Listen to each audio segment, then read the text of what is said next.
Good evening, sir. I was presented with this, given this photograph of a toddler. This is showing swelling in the right cheek region. Right, history was not given since the duration when it is started and what's the progression of the disease. I would like. And this lesion on inspection, it is appearing to be soft lesion of size 5 into 5 centimeters in the right cheek region. Before And overlying skin, there is Dr. a Just before pinkish. Dr. Nishant. Yes, sir. Yeah. Can I just to interrupt? These Yes, things have not been given to the history has not been. But what we before coming to the examination, we'd like to know what are the things which you are going to ask the parents, yes, sir. right? So In this, instead of going on to the examination part of it, what are the specific things which you are going to ask from the parents? Will you And find the yes, other out? sir. thing is, why did you say he's a toddler? Did you see that, or does he walk? Uh, Milk teeth is there, sir. Deciduous teeth. So I thought he's a toddler. Hmm. Oh, deciduous teeth, they Yes, remain for a pretty long time. The set is complete. One for walk, two for talk. Anyway, sir. yeah. Yes. But no, that was not. That was just on the little side. The thing is, just say that this baby or this child, instead of Uh, yeah, History, I would ask when did the parents notice the swelling, whether it is present yeah, since birth or appeared after birth, and the natural history of the disease, the course of the whether it is progressively increasing in size, whether it has increased till how long it has got increased, whether it is reducing size, whether it is first increased first and later decreased in size. I would like to ask them, sir. And associated color changes also, I would like to ask them. And mm, apart from that, there are any history of bleeding episodes, any history of spontaneous ulceration. Also, I would like to inquire from the parents. On inspection, there is a pinkish discoloration is noted on the overlying skin. Intraorally, also, I would like to examine the child. one second, doctor. The Yes, examination is not just pinkish discoloration of the skin. There are lots of things which are seen, yes, and sir. you have to be observant about it. The Yes, first sir. thing which you see is a swelling on the cheek. What is the Yes, nature of the swelling? How does it on inspection? What do you see about swelling? You can't see the posterior swelling, but post- anteriorly you can see the swelling. Is this one swelling? Are there multiple swelling? So all these things you have to relate as yes, far as yes, there is a single spherical globular shape which is noted in the overlying 5 into 5 centimeters. It is clearly 4 centimeters below the cheek canthus and clearly extending 50 to 2 centimeters above the lateral border of the swelling is appearing to be smooth, borders are smooth and edges are not well defined. And anterior aspect is seen and medial and lateral aspect. Posterior extent of the swelling is not appreciated. That I have to examine intraorally also. And palpum veins. I Apart from that, yes, I will look for the just a consistent. second. Yeah, Yes, just a second. I don't think that the swelling is smooth. You see some lobulations onto swelling. It's not a very yes, close up, but what you can see is perhaps that the swelling is lobulated. At least yes, Yeah. Now, yeah. Now you see. Thanks. Thank you. So now you can see that the swelling is not all smooth. It is lobulated. It is one lobule is down below here, the other is above. So it looks like more like a lobulated swelling than rather than a smooth swelling, right? Okay, mm. yeah, fine enough. What about margins? What Pa- margin, margins are ill-defined, sir. Not completely right? defined. Margins are ill-defined. And so overlying skin, there is pinkish discoloration, and there is overlying skin is also raised, and there is plaque-like pinkish discoloration is seen on the especially on the lower side and on the superior border of the. And apart from that, overlying skin One thing, appears to be no. yeah. Hold on, please. Tell me one thing. Do you find a pinkish discoloration, or on that swelling you find another elevated pinkish areas? Elevated pinkish plaque-like region I can see, sir. Elevated. Yeah. So it's not only discoloration, but it is also uh, it looks like, from this picture, that those areas which are pinkish, they are raised above the surface. Is that Raised so? above the ceiling. Yes, sir. Okay. Okay, fine. Yeah, please go ahead. Palpation, I would like to confirm all the findings regarding No, size, no. shape. You are not through by inspection also right now. When you are, I mean, why we are asking you these things are that we are preparing you for the examination and for a good observation, isn't it? Yes, sir. Right? So that is the purpose. That is the purpose of trying to tell you what are the things which you have missed. Do you find that the symmetry of the cheek on both the sides is okay? The angle on both the sides? No, sir. Appearing it is at a lower level when compared to the left. Yes, exactly. Isn't it? So Yes, sir. you have to be very, very observant and see what are the effects of that swelling on neighboring structures also, isn't it? Right. So you find that the right cheek is fuller, and if you see the lower level of the cheek on both the sides, the right cheek is even you might call it as hanging down or at a Yes, sir. lower surface as compared to Yes, the left side. The angle of the mouth is also drawn inferiorly, isn't yes, it? sir. The Angle lips, of the lower lip, you see, is Hello. instead of being horizontal, is a little down to the opposite side. These may yes, be just the gravity effects of the swelling which yes, is there. But then, if there is a find on observation or on inspection, you should be, should have time to notice and narrate. Yeah, Yeah. lower now you. lid is um, Yeah. normal, sir. Lower lid appear. Rest of the head, face, neck region, there are no other visible swelling in the head face swelling. Yeah, fine. Uh, Palpation, I would like to confirm these all sides, size, shape. Apart from the consistency of the swelling, I would like to confirm whether it is soft or any nodular consistency that I would like to look for. Soft and compressibility of the swelling I would look to look for, and apart from that, after compressing, whether the swelling is refilling in nature or not. So I would like to look in this swelling, sir. Yeah, fine. What is the important thing which you have missed Uh, out in the examination?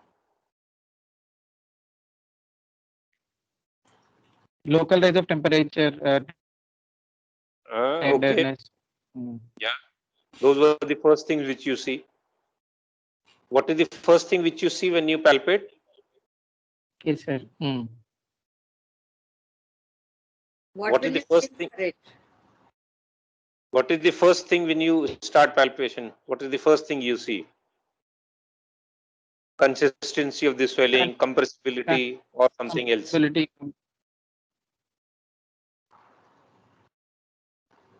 The first thing which you see is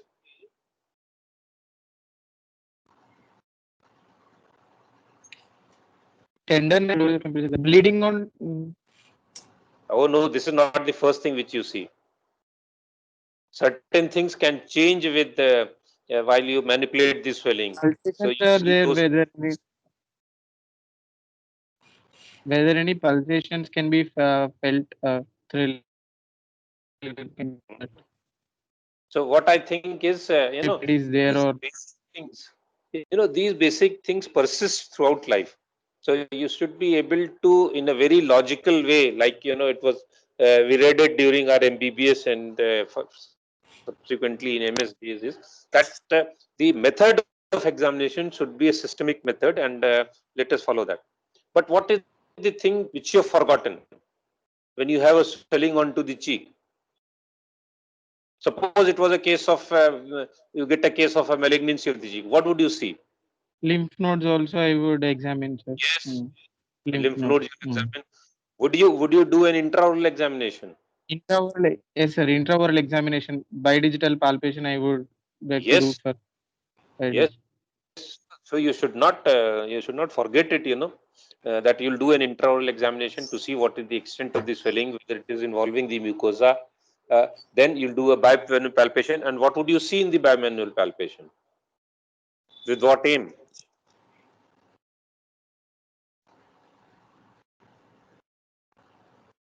The posterior extent, I would like to look for whether it is also involving the buccal mucosa on inside of the surface, that I would like to look for, sir. right? But that would be mostly by inspection rather than a bimanual palpation. Sir, In a pardon, sir. palpation, I said that would be mostly by inspection rather than a bimanual palpation. So in bimanual Yes. palpation, what are the things you are looking forward to? What are the things you are going to examine? In such a swelling which gives you an opportunity to examine that swelling from both the sides, from the inner side also. Cross fluctuation, I would like to look. Cross fluctuation, you don't do it by bimanual palpation.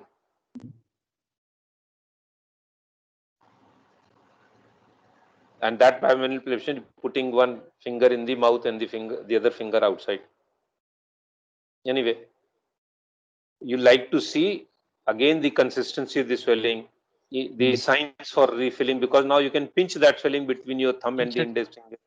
You can feel whether the mucosa is sliding over the swelling or the mucosa is adherent to the swelling, Yes.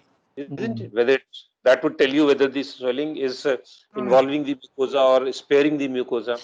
So, lot of information, before getting an MRI done, and the checking for the report, a lot of information you can get by a clinical examination itself, Yes, sir. right? Mm.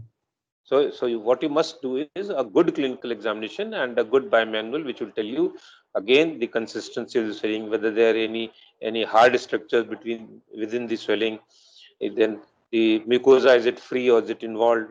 All those things. Whenever you get in this case also, and whenever you get some other case also, maybe say of a jaw swelling or maybe of a malignancy or anything. So you always do a bimanual palpation, and you should know the aim why you're going to do it.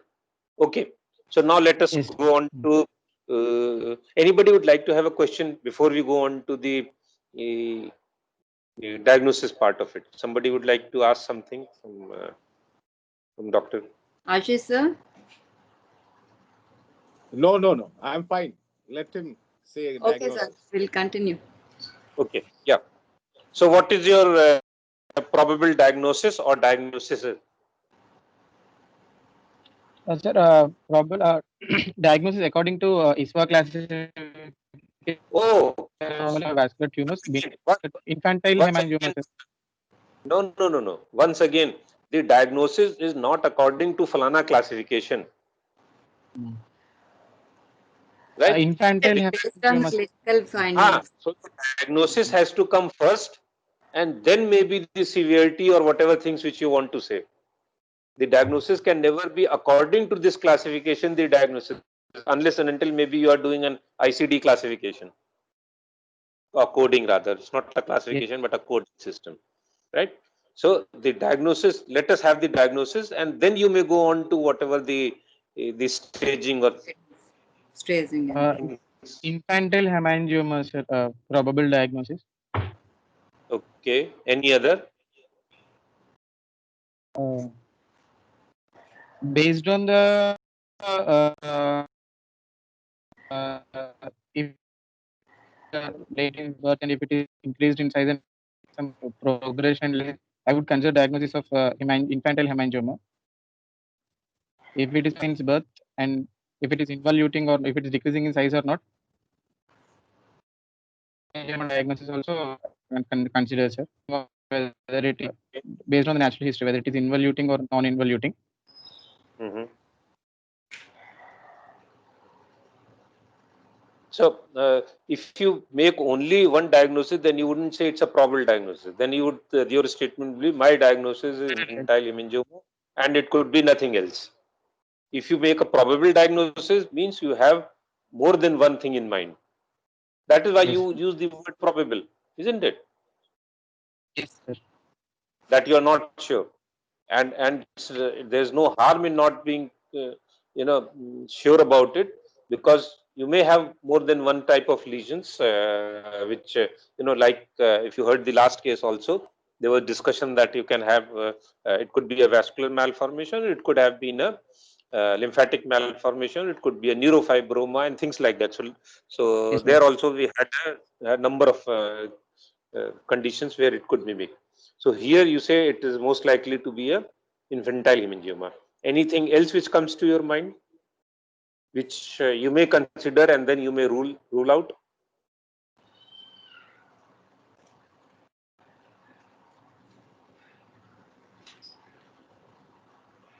Once again, can it be a neurofibroma?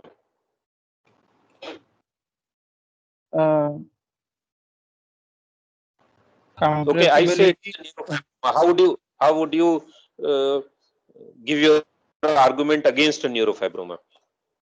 Yes, sir. In neurofibroma, this pinkish discoloration and it raised edges on pinkish discoloration that is not seen, and its compressibility Do is not that do present do when neurofibromas, just a second. Do neurofibromas have discoloration on their surface? they can have, sir, some hypopigmentation, but not pinkish So discoloration. This is more in pinkish favor of a something. vascular nature. Yeah, agreed.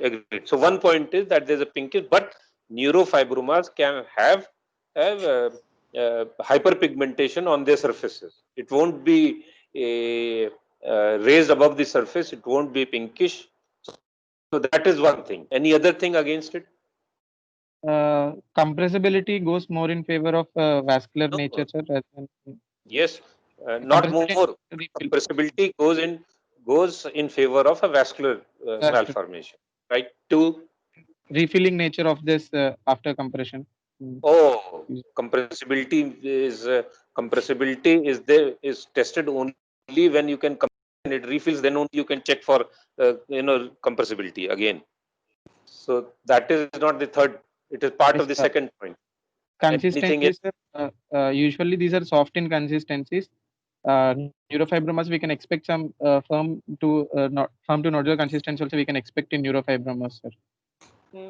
Very vague. Because neurofibromas you can have soft also, you can have hard also. Lots of. Okay. Anything in the history which can tell you whether it was it's a Yes, sir. vascular tumor? Yeah. Sir, these vascular tumors, they increase in size during the first year of life and later they regress. But this type of progression into 1 year and later involution, this is not seen in neurofibromas. They Yes. keep on increasing in size. Yeah. They don't spontaneously regress. And do you think that this lesion is regressing? Yes, sir.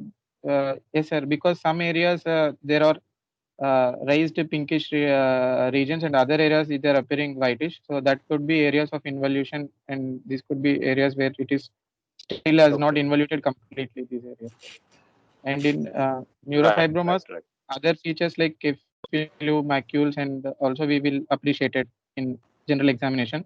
That is not appreciated in vascular tumors. Sir. Okay. So I take your point. It's a vascular tumor, and perhaps, as you say, it is involuting during the phase of involution, and you base it on the hypopigmented patches or the patches which are looking from a distance. They are not pinkish and raised now, so that looks like a sign of involution, right? So, Yes, what are sir. the phases that do these infantile hemorrhages go through? Uh, Initial first year of life, they are proliferating phase. They rapidly increasing in size and reach a plateau. Later, from 1 to 4 years of age, they start decreasing in size. That is involuting stage. And after 4 years, they remain constant. With after this vascular tumor has been will be replaced with a fibrofatty and uh, fibrofatty and a fibrous tissue that is completely involuted phase. Sir. Okay, so these are the three phases. So looks like to be in the involuting phase because he still has some raised areas and pinkish areas. And so, what would you do about this baby? This child first visit. I will keep the child under regular follow-up, sir. Every monthly follow-up. Initial visit, I like to take serial photographs for comparison for subsequent visits also. Mhm. And meanwhile, I'll assess the nature of the disease, whether it is decreasing in size expectedly, whether it is that I will assess on subsequent follow-ups, I would assess, sir.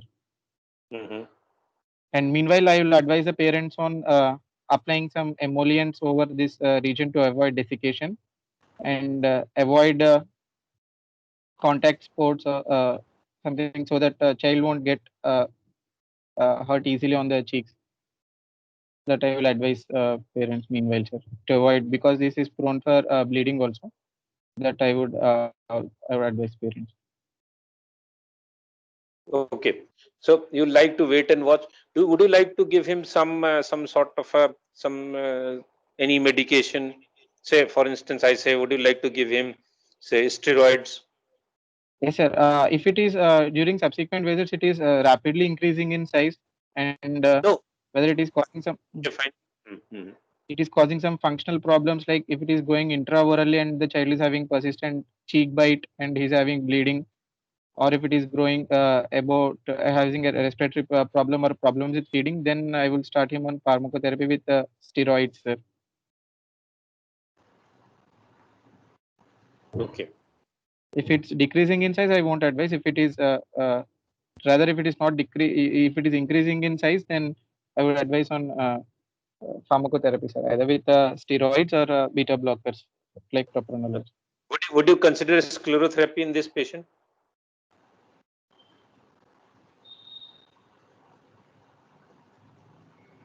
No, sir.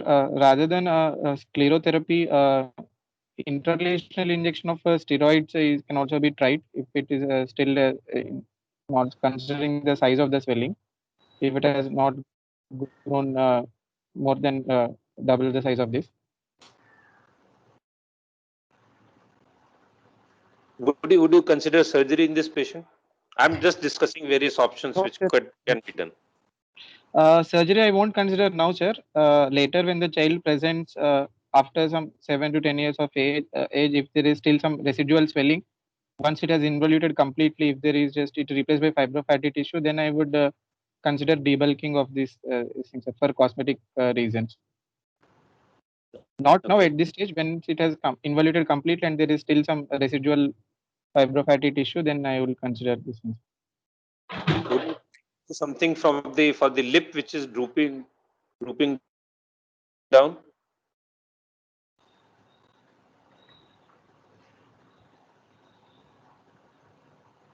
Yes, sir. Hello. Would you like to do something for the lip which is sagging down? The commissure which is coming down? Yes, this is because of the gravity effects of the swelling. This is happening. If it starts invalidating, decreasing in size, this can go back to its normal position, sir. Okay, Think. fine. So you wouldn't like to do anything. Wait and watch, and most likely you expect that it will that gravity, as the swelling decreases, it will resume its normal position. Right? Okay. Yes, sir. Ashish sir, Okay then. you want to add anything, sir? Dishant, just I want to know whether you'll give this patient steroid. This patient. No, sir. This patient, no, sir. Uh-huh. No, sir. Okay.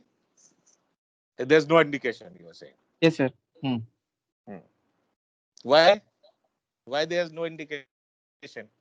Because it is not causing any significant functional problems. If it is in a lower lid or something, if it is causing airway issues or feeding difficulties, then I will consider. This is not causing any functional problems to the child.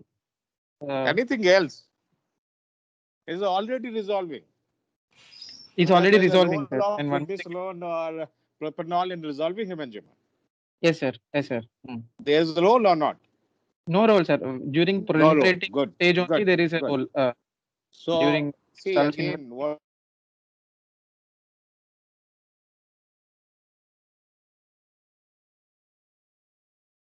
resolving involuting resolving until infantile yes, hemangioma as a diagnosis. yes. Okay. So what's a indication for intralesional steroid and what are the contraindications? Yes, sir. Intralesional steroid injection can be tried for smaller lesions, 3 to 3 centimeters in size, and when they are particularly involving the lower lid region. That's I was trapping you. That's the absolute contraindication for giving intralesional injection when it's eyelid. Huh? Yes, sir. Okay. So please read. What will be your first choice? Suppose you want to give propanol or steroid. Both have got pros and cons, sir. Now, what is the first choice at Yes. present? Steroids, sir. Steroids, sir. Will you go and check it today? Which is Yes, the sir. first choice as at present? Yes, sir. Okay. Thank you very much. Nice presentation. Thanks. Yeah, good. Go to the next case. Yes, ma'am. Sir, this was another case given to me, sir. Acha, two. Yes, sir. You are working twice as hard. Rest of the flock. Yes, sir. It's a middle-aged female with swelling in the right scalp, right frontal region. Given, sir. There is a on inspection. There is a swelling of size 3 into 4 centimeters, oval in shape on the right frontal region. Which surface of which appears to be smooth and borders are well defined, and surrounding on the in the lateral profile surrounding region they can see seen visibly dilated vessels. I was told that they are pulsating also, sir. I was told they are pulsating also in the temple region and the supraorbital region. Can we have a close up of the photograph, Yes, sir. please?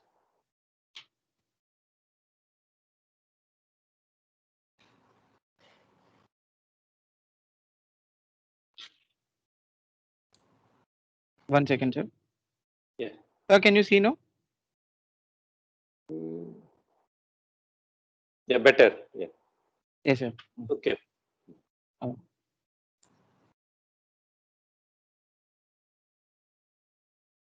This icon, is coming in the right in the middle of the screen, so we can shift it somewhere. Shravan, can you do that? Because I can't do it from my side. Yes, sir. Shravan, is it possible sir. to remove this Better? icon? It is coming in the center. But now it's a better view. Yeah. Ma'am, that's showing Nishant's screen only, ma'am. He'll have to change it. Yeah. So now it's better, sir, on the lateral profile. Yes. You can see a lot more things now, more detailed. Yes, sir. There are visibly engorged dilated vessels are seen. I was told they were pulsating vessels also on the right temple and the supraorbital region. And on overlying skin appears to be normal apart from these dilated vessels and pulsating vessels. On palpation, I would like to look for the local rise of temperature. I will expect some warmth in it. And tenderness also I would like to look for. And these all findings regarding size, shape, extent, and borders I will confirm.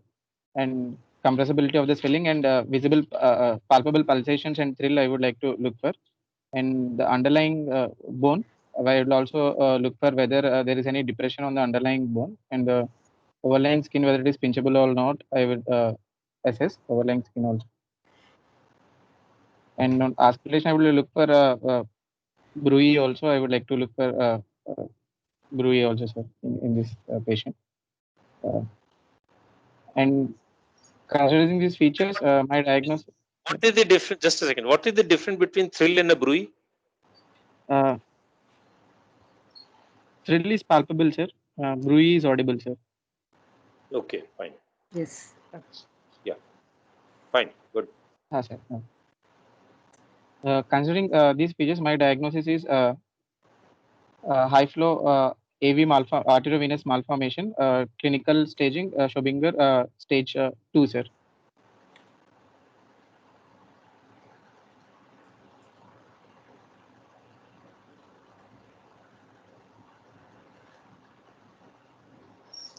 Hello, sir. Yeah, okay. Any investigations you'd like to do? Investigations to confirm my diagnosis, I would like to do for ultrasound and then angiography also, MRI angiography or DSA. I would like to plan, sir. Anything else? for confirmation and best. Yes, ma'am. To extent of the lesion, whether it is involving the undersurface of the bone, I would like to rule out on CTs, or as good as an MRI also can uh, tell us about the details of the outer table of the skull, whether it has been eroded by the swelling. And because it's a high flow malformation, I would like to also look for whether the patient is in clinical compensation. So I would like to ask to do a cardiac workup also, ECG and echo also. I will order for after a cardiac consultation, sir. And discuss with my vascular intervention radiology.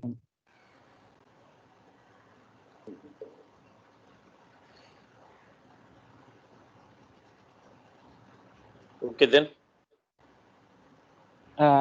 Yes, sir. After discussing with interventional radiology colleague, I will plan for excision. As I say, clinically showing a grade 2, grade stage 2.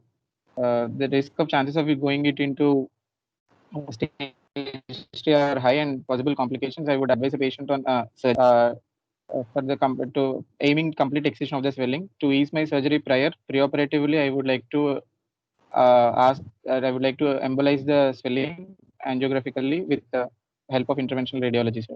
First is angiographic embolization, followed by surgical excision, complete excision, sir. And after complete excision, if the bed is can be resurfaced with a grafting if the periosteum is intact. I would like if the skin flap after post embolization, I would like to assess the skin flaps also. If the skin flaps are normal, they are not indurated and they are not necrosed. Complete excision of the AVM and followed by primary closure can be done. If the skin flaps are necrosed, I would like to plan for resurfacing the defect if it is not exposed with the periosteum graft. Or else, if the extent of excision is more deeper, then I would like to plan for a flap cover. What do Mostly, you I think think are feeding vessels? Sorry, you were saying something. I'm sorry. Yep. mostly considering if the skin is not involved post embolization, primary closure can be thinking that nature of the disease clinically skin is not involved.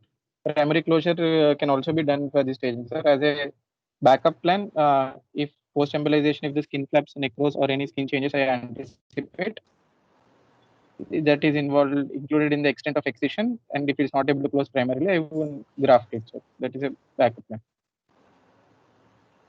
What do you think are the feeding vessels out here? Sir, feeding vessels are coming from the superficial temporal and supraorbital vessels, sir. Supraorbital and supratrochlear vessels. So at least these two are visible, Yes, sir. Mm. isn't it? Yes, Can sir. it These two. can it have an intracranial communication? Yes, sir. There is a possibility it can have also, sir. Mm. Why? Because AVMs of the head face neck, they can be feeder vessels can be coming from either of the common carotid vessels or even vertebral also they can arise from there. And associated sometimes occult AV malformations of the leptomeningeal is also can be there, sir. It can be another AVM. That's a separate issue altogether. Is a separate entity. That's a separate. And if it has progressed into grade 3, it has significantly eroded the underlying bone, then it can have an extension over the epidurally and even below also it can happen. Once if it has eroded the underlying bone also, it can extend down into the cranial cavity. It's a possibility, sir. So which vessel are you going to or embolize? At least two vessels you said they are visible and you can see them. Yes, sir. These two Which I will vessel? embolize, sir. If angiography confirms if there are other feeder vessels also, I would that also will be embolized, sir. These two vessels are seen, superficial temporal and supraorbital. That would be embolized. If on angiography on table, if they find some another vessel also, that can also be embolized. So how would you embolize the superficial temporal and how will you embolize the supraorbital? Yes, sir. Embolization can be done under two ways. One, it can be direct under angiographic embolization or even a percutaneous technique also. First, prior to embolization, normal angiography will be done to delineate the complete extent of the AVM and after identify the feeders that can be approached either percutaneously or individuals can be able to approach percutaneously or through angiographical also they can be approached. Sir. Okay. What is the risk of embolization? Uh, Besides, you said the skin can necrose. That is one yes, risk which you did mention. yes, sir. So It is particularly these lesions, nearer to the orbit. There can be chance that can go into the internal ophthalmic artery and blindness. It is a risk if it is coming from the internal carotid. If it's a feeder, if it is supplying and it is going through the ophthalmic also, if accidentally that may go and blindness is a complication. One thing. supraorbital is a branch of Uh, Which system? uh, Supratrochlear, supraorbital. internal carotids. They Uh, come from yes. internal carotid. Internal carotids. Sir. direct branch from internal carotid. No, sir. After coming, they pass to the superior orbital fissure, and after ophthalmic artery, supraorbital and supratrochlear will come, sir. But yes, both the systems are communicating. So, Both this, so why should it cause blindness, or why was it? There can be chances of blindness. accidentally, that can extend into the embolization extent. If it goes into the ophthalmic artery, it can cause accidental retinal artery occlusion and ophthalmic artery and central retinal artery occlusion can happen, sir, because of that. Okay, fine enough. Yes, so you have to be very careful Yeah. as far as embolization is concerned. Right.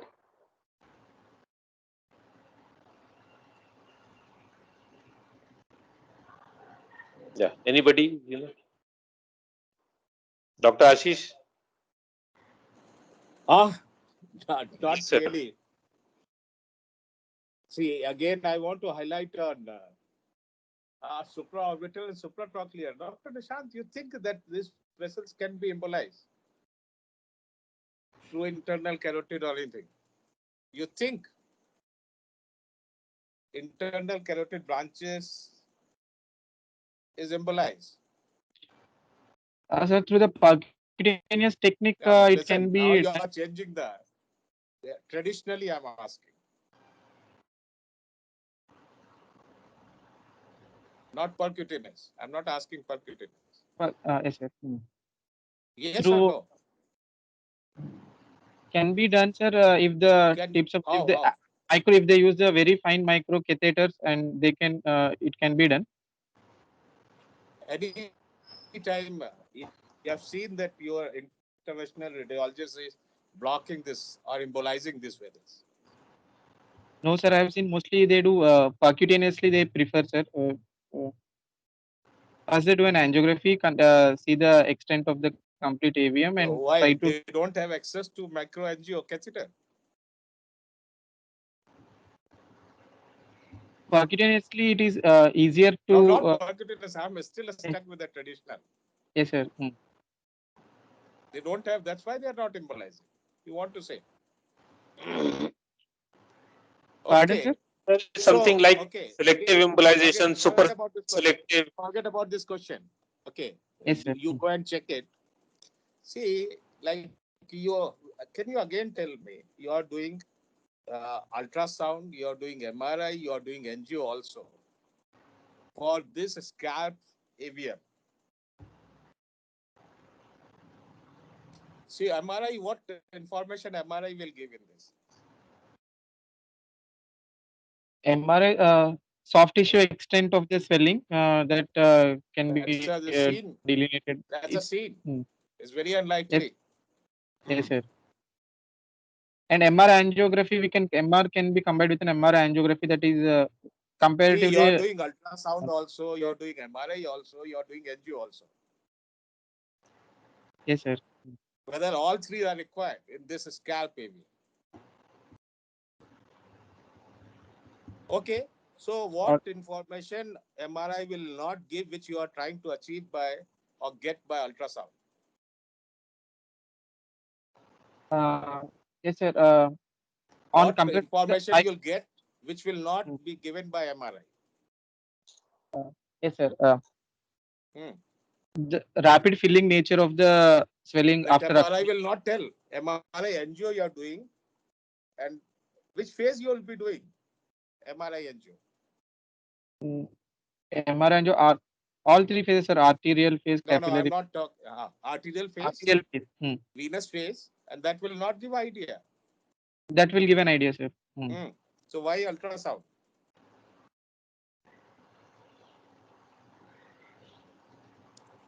Okay, check it.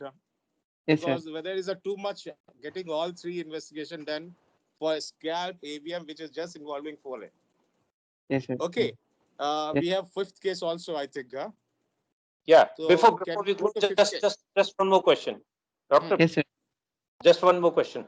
Can this swelling ulcerate? Yes, sir. There are chances that it can ulcerate, sir. Sir?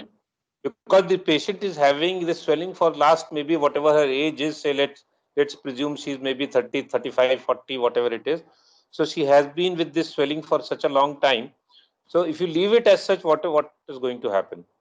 Yes, sir. It can ulcerate also, sir. Overlay, it can ulcerate the overlying skin, and it can destruct the overlying skin, and it can go into life-threatening hemorrhage also can happen, sir. Yeah. Why should it ulcerate the skin? Because This AVM got grows at a larger pardon, sorry. this This AVM, is vascularity than rest of the skin. So why should it ulcerate? yes, sir. This AVM expands to a higher extent than the normal skin elasticity would tolerate. That's how it can ulcerate. I wouldn't agree with you. You put in tissue expanders to expand that forehead much more than what is expanded here in Yes, the sir. last, say, 30, 40 years. So do you think that ulceration is a real problem, or is it just a, maybe one-off sort of a complication? Why I Yes, sir. ask this question is because of the so much worry the patient has to undergo and so much of complications. We have told her that if she embolize, she can lose her vision and all. So she might be tempted to say, okay, why get anything done? I have been living with this for more than half my life. So we like to, doctor, if you leave it as such, what is the problem? Yes, sir. If we leave it like that, the chance of ulceration and the ability to control, if it is she's living far away, by the time she reaches hospital, it will be a life-threatening hemorrhage considering the high flow That is what lesion. I'm asking you. Why should it ulcerate? It has not ulcerated till now. You said the skin will get expanded. In a tissue expander, we expand the skin so much and it still does not ulcerate. Yes, It's sir. Even not though an if they process. involve the cutaneous smaller vessels, they can also be involved in the AVM as a part of the AVM. If the small cutaneous vessels, they are also involved. What do you mean to say that the vessels which are, say, superficial to the D fascia and just around the facial plexuses, they also get involved and become part of AV malformation? In short, to cut the picture short, is why do these high flow vascular lesions, they ulcerate? What is the pathology behind it?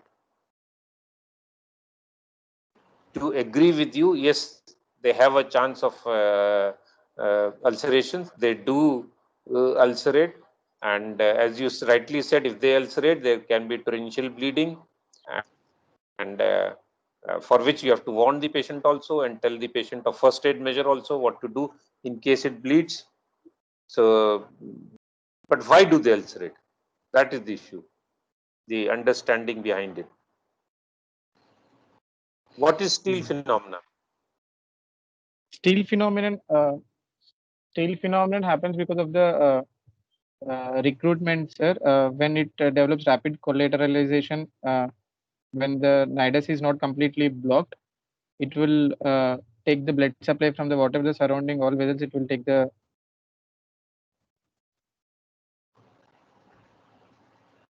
blood supply from the surrounding vessels. Steal phenomenon is because when the nidus is not completely occluded or blocked, even when there are the proximal feeders are partially occluded, there will be more collateralization, and it would draw blood from all the from its vicinity, and hence the AVM would expand rapidly. Okay. Look into it, the relevance as far as this particular patient is concerned, right? Yes, Because sir. this steal phenomena happens at a lot many places. We have read about subclavian steal phenomena and steal phenomena at other places. Steal phenomena when you create a AV fistula for If dialysis or so. because the cutaneous vasculature it draws too much blood such that the normal blood vessels supplying the cutaneous circulation also, they are also drawn into the AVM. So that's how this overlying skin will be deprived of the normal circulation, and it goes into ischemic changes, and hence ischemic necrosis and ulceration can happen. Okay, fine. Yeah. Okay. Fine. Thank you so much. Thanks a lot. Yes. Sir, finally, for this type of cases, is it advisable to tell local control of the feeder vessels and excise? Because both the students they told embolization. Is it acceptable, sir? Yeah. Once, I mean, Is if it you're better asking to me, control the vessels and excise the lesion, or to tell embolization? you know, my approach once again would be if The, there is no intracranial communication, right? okay, That means the bone is not eroded and the okay, bone is intact, and there is yes, no feeder coming from the intracranial region. Then uh, you can do a local control and excise this thing. The advantage here over the ear part, the previous patient was, here you can even put pressure on against the bone and stop the blood supply, okay. right? So So better that local control is a local better control option is than better. Yes, embolization, which yes, has a risk of blindness. yes, sir. Yes. And the approach incision size wise, can we approach through the hairline, inside the hairline, and approach the vessels, the lesion? No. I think a vertical incision along that lesion, Scalp that vertical or incision over is a the better lesion? with the taking a ellipse of skin along with it. Okay, right. Thanks. Nishant, thank you. Uh, Next.